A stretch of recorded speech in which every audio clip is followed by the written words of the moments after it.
더 이상은 그냥 지켜볼 수만 없다고 판단했습니다. 뭐라도 해야 되겠다고 생각했습니다. 영국 로이터 통신은 윤 대통령이 계엄의 정당성을 주장하는 논리가 극우 유튜버와 비슷하다고 보도했습니다. That all sounded familiar to YouTuber Ko Sung-kook, who frequently makes similar claims to his 1.1 million subscribers. 북한의 선관위 서버 해킹 등 각종 음모론을 제기하는 유튜버 고성국 씨의 주장과 일치하다는 겁니다. 그동안 수없이 제기되어 온 부정선거 의혹도 제대로 파헤쳐 주기 바랍니다.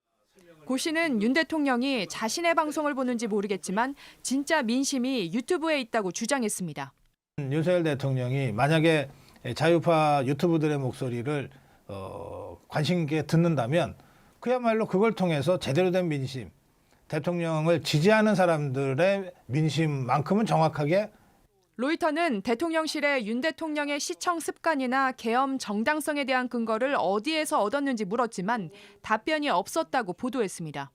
비상계엄 선포 담화와 포고령에서 나타난 여러 가지 담론들은 제가 연구를 했던 극우 세력들의 담론들과 대단히 많이 일치한다. 해당 언론은 지난 2020년 대선에 불복해 부정선거를 주장하고 자신을 비판하는 언론을 향해 가짜뉴스라고 비난했던 트럼프 미국 대통령과 윤 대통령을 비교하는 시각도 전했습니다. JTBC 박수연입니다. 윤 대통령과 극우 유튜버 사이의 관계는 취임 때부터 논란이 됐습니다. 사랑제일교회 목사 전광훈 씨를 비롯해 극우 유튜버 30여 명을 취임식에 초청한 겁니다. 아니 내가 그래도 가문에서 윤석열 대통령을 만드는 1인자 아닙니까? 이들은 선봉에 서서 윤 대통령의 정치적 반대파들을 공격했습니다. 욕하지 말라는 이야기 아니에요. 자 그럼 이건 욕이에요 아니에요? 야 수박 씨 발라 X은 사람아. 대통령은 공식 담화에서도 극우 유튜버들이 쓰는 종북 좌파, 반국가 세력 등 극단적인 단어를 쏟아냈고 반국가 세력들은 핵 무장을 고도화하는 북한 공산 집단에 대하여 유엔 안보리 제재를 풀어달라고 읍소하고 우려가 나왔지만 달라진 건 없었습니다. 극우 유튜브 채널 시청을 끊으십시오.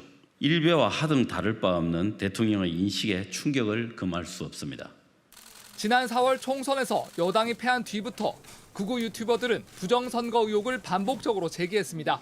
윤석열 정부는 심각성을 인식하고 선관위의 썩은 환부를 도려내는 대수술에 지금이라도 착수해야 한다. 그동안 수없이 제기되어 온 부정선거 의혹도 제대로 파헤쳐 주기 바랍니다. 경찰과 검찰 모두 근거 없다 했지만 대통령은 수사기관의 결론을 믿지 못한 걸로 보입니다. 민주주의 핵심인 선거를 관리하는 전산 시스템이 이렇게 엉터리인데 어떻게 국민들이 선거 결과를 신뢰할 수 있겠습니까? 공교롭게도 담화 하루 전 윤석열 대통령이 즐겨보는 걸로 알려진 한 극우 유튜버는 이렇게 촉구했습니다. 우리는 대통령의 설명을 직접 듣고 싶다. 실제 다음 날 나온 담화는 극우 유튜버들의 주장과 닿아 있습니다. 전 국민이 방송을 통해서 지켜보고 있는데 어떻게 군이 들어가서 국회의원들을 끌어낼 수 있었겠냐. 질서 유지를 위해 소수의 병력을 잠시 투입한 것이 폭동이란 말입니까? 계엄이 필요했다는 주장을 하는 논리도 극우 유튜버들의 말을 복사한 수준이었습니다. 선거관리위원회는 헌법기관임을 내세우며 완강히 거부하였습니다. 그런데 선관위는 우리 헌법기관이야. 너희들이 어디 감히? 라고 거부를 해왔어요. 계엄이 구국의 결단이었다는 주장도 그대로 등장했습니다. 국민 여러분에 대한 저의 뜨거운 충정만큼은 믿어주십시오. 그러나 공감하는 시민들은 많지 않았습니다. JTBC 이한길입니다. 비슷한 맥락에서 오늘 중앙일보 칼럼에 보니까 권력 중독, 유튜브 중독, 알코올 중독이라면서 윤 대통령의 문제점을 꼽은 칼럼이 있습니다. 윤 대통령의 평소 생활을 아시니까 이 극우 유튜버의 영향을 많이 받고 있는 것 같다. 이런 정치권이나 언론의 평가 동의하십니까?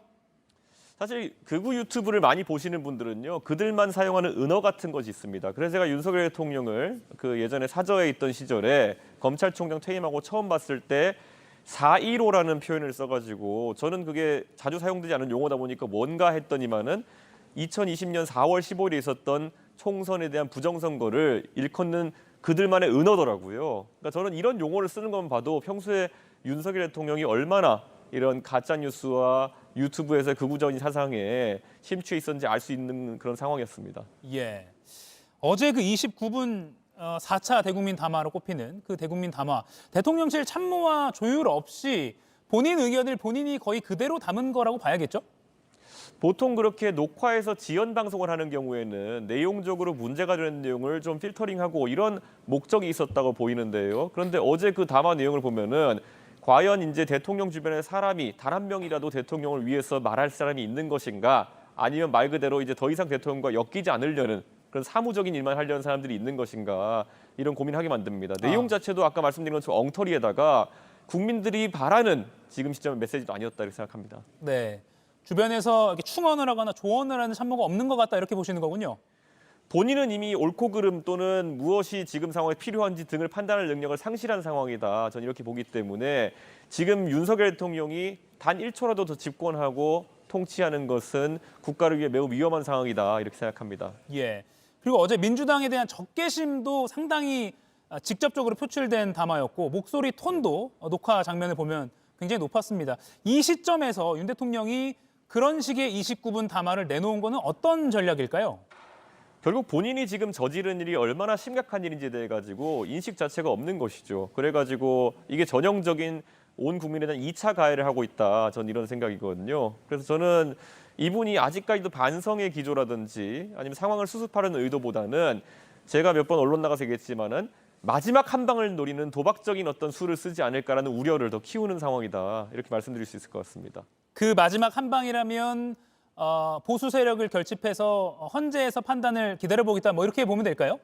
대체로 그런 맥락인 거로 보이고요. 그러다 보니까 지금 대다수의 국민은 배척할 수밖에 없는 부정선거에 대한 담론이라든지 이런 것들 계속 내세우고 있고요. 저희가 사실 뭐 여러 가지로 제가 예전부터 한 1, 2년 전부터 이분이 돈키호테에 가까운 분이다라고 얘기했는데요. 망상이 굉장히 심각한 상태인 것 같다 이렇게 말씀드리겠습니다.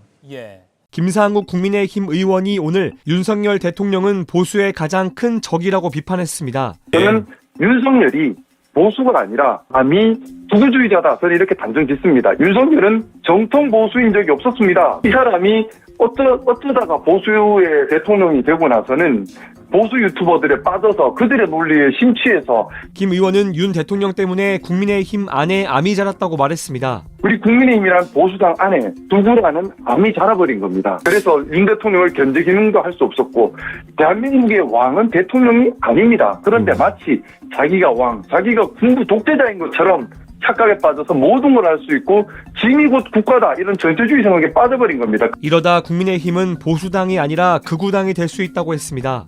국민의힘 누구라는 암이 침투했습니다. 저희 당을 지지하는 지지자들 중에서도 국어 성향을 가진 극렬 지지자들이 많이 늘어나 버렸습니다. 예. 이것을 제대로 정상화시키지 못한다면 국민의힘은 보수당이 아니라 극우당이 되어버립니다. 국민의힘이 국민 지지를 받으려면 암덩어리를 치료해야 한다고 했습니다. 국민의힘을 국민은 지지할 수가 없겠지요. 뺏어가게 될 것입니다. 지금 꼭 필요한 것이 그래서 국민의힘이 정통 보수당으로 보수의 가치를 중심으로 다시 재건되고 국우라는 암덩어리를 빨리 치료해야 한다는